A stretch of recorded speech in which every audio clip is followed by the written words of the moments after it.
काहीतरी करायची इच्छा आहे, त्यासाठी एक आहे घर जाळून कसं करायचं. भागातील लोकांसाठी आम्हाला काहीतरी करायची जी मनातील इच्छा आहे ती पूर्ण कशी होणार आहे त्याशिवाय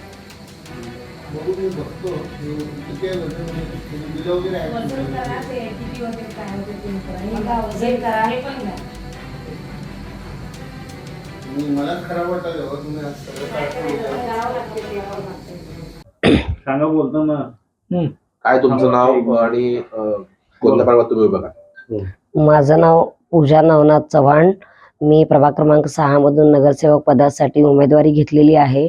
शिवसेने आज माझ्यावरती जो काही विश्वास दाखवला, सध्याचे उपमुख्यमंत्री एकनाथजी शिंदे साहेबांनी माझ्यावरती जो विश्वास दाखवला आहे तो विश्वास पूर्ण करण्यासाठी मी माझ्या सौभाग्याचं सोनं वगैरे पण सर्व गाणवत ठेवलेलं आहे.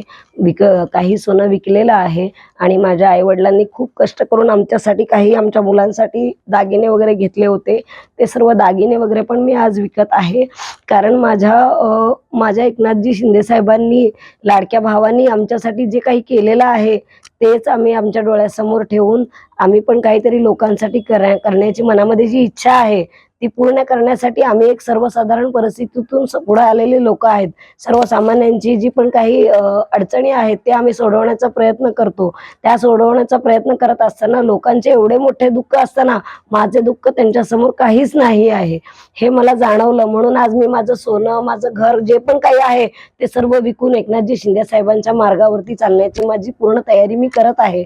आणि यासाठी मला माझे मिस्टर आणि माझ्या घरच्या सर्व लोकांची खूप आणि खूप खंबीरपणे साथ आहे. ते जे साथ देत आहेत त्या साथीला आणि त्यांच्या कष्टाने घेतलेल्या काही वस्तूंची पण मी आज किंमत केली नाही, या गोष्टीचं मला खूप वाईट वाटत आहे. पण ज्या माझ्या दुःखापुढे लोकांचं दुःख कमी करताना जे पण काही मला समाधान होत आहे ते समाधान सर्वात मोठं आहे. आणि या समाधानासाठी मी माझं सर्व काही पणाला लावून एकनाथजी शिंदे साहेबांच्या मार्गावरती चालण्यास तयार आहे. मर्यादा घालून दिलेली आहे, तुम्ही मोठा खर्च करत नाही या माध्यमातून. नाही, आम्ही एक सर्वसाधारण आहोत आणि लोकांचे जे पण काही दुःख आहे ते दुःख आम्ही दूर करण्यासाठी आमचं जे काही म्हणजे मर्यादा दिलेल्या आहेत त्या मर्यादा पूर्ण करण्याइतपत पण आमची परिस्थिती नाहीये.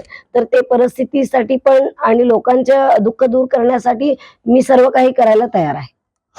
किती पैसे आले तुम्हाला सोन्यातून? सोन्यातून आम्हाला पैसा जो पण काही येत आहे त्यातून आम्ही आमच्या पद्धतीने, आमच्या परीने जेवढं होतं तेवढं आम्ही पूर्णपणे मदत आणि लोकांसाठी काम करत आहोत. किती आले म्हणजे आता ते काही मी 2 ते 3 टप्प्यामध्ये केलेलं आहे, त्यामुळे मी ते पूर्णपणे तुम्हाला सांगू शकत नाही.